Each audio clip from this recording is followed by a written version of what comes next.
Wang Wei, farmers on Wei River.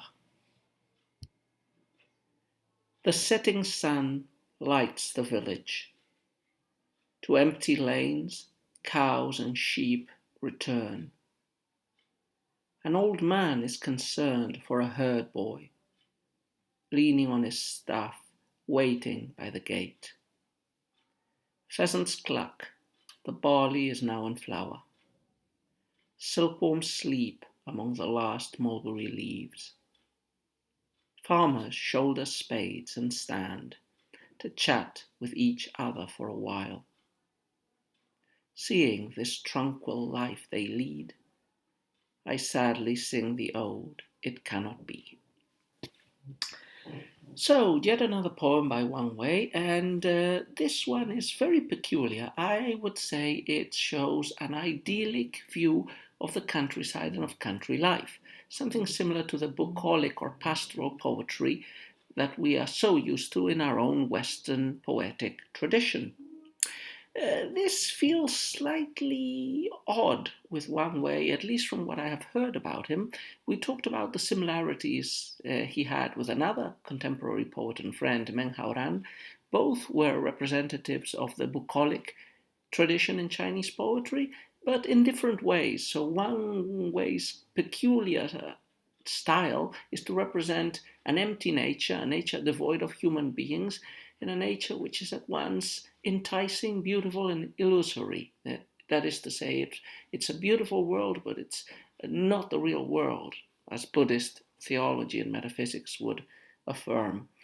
And Meng Haoran has a more rustic tone, a more rustic way of painting nature poems in which concrete people and the lives of the farmers and of the shepherds appear represented. Now, in this poem, this is a poem by Wang Wei, we have the country life.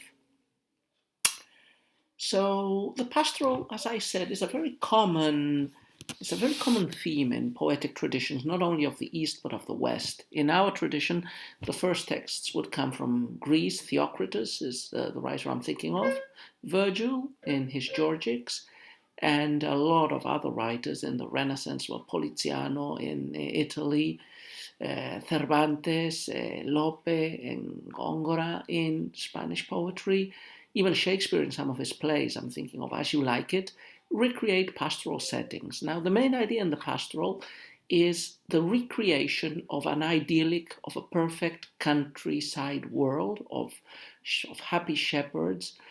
And it's a world to which the aristocracy, the noblemen, the cultured one, like to retire or to imagine that they would like to retire.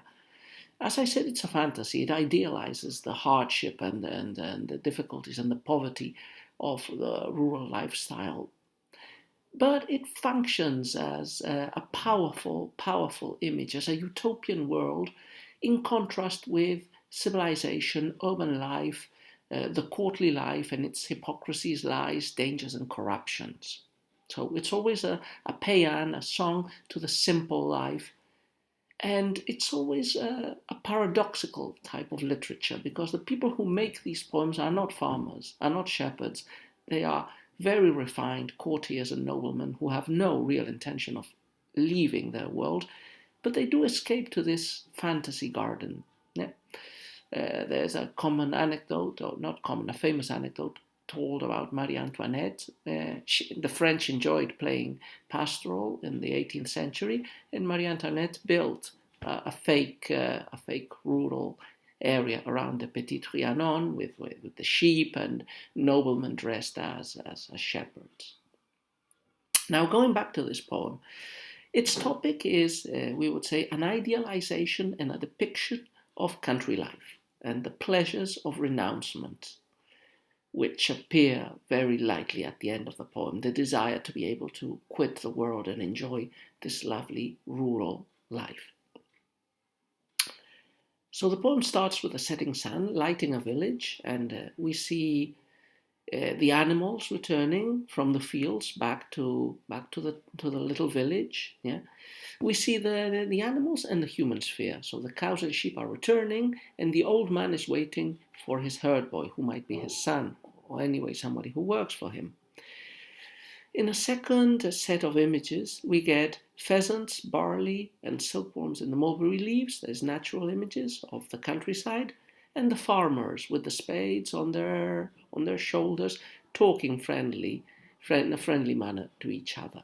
So beautiful images of nature, of men in nature, and of nature showing its sides and its harmonies. And, the message of the poem is synthesized in the last two lines.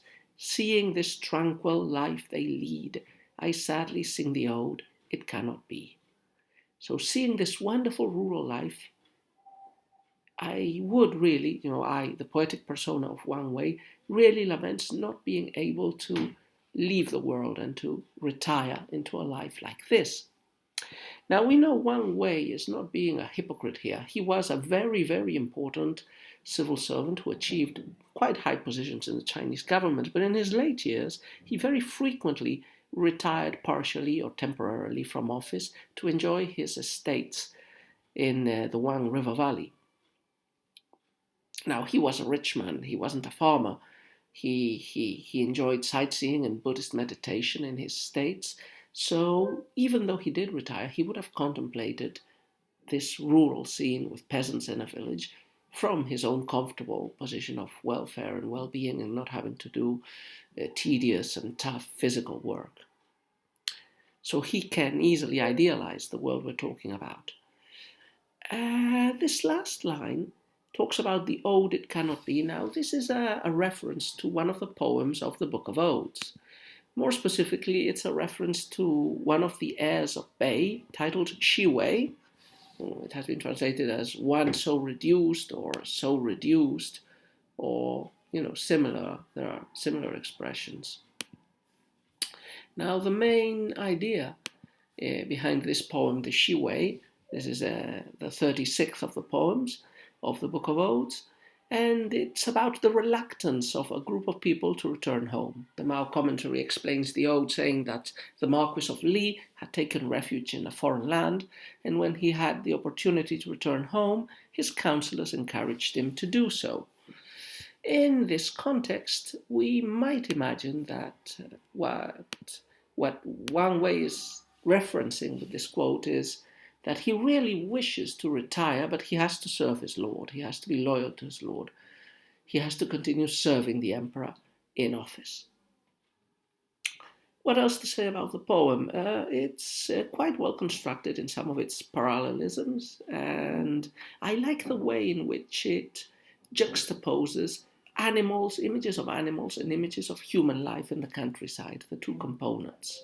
As I said in the beginning, we have the empty lanes with the cows and the sheep returning to their shelters, and we have the old man and the herd boy, the old man waiting for the herd boy to come back home as well. So images of return to the village when the erga no hemerai, the works and the days of the farmers have finished for today.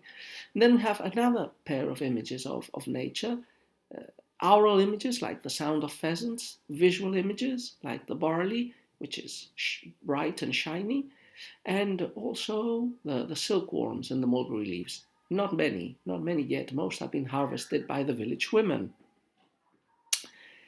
And with these sounds and sights of nature, we have another picture of human good life in the countryside. The peasants coming back from hard work in the fields, but having enough leisure and time to have a friendly chat with each other.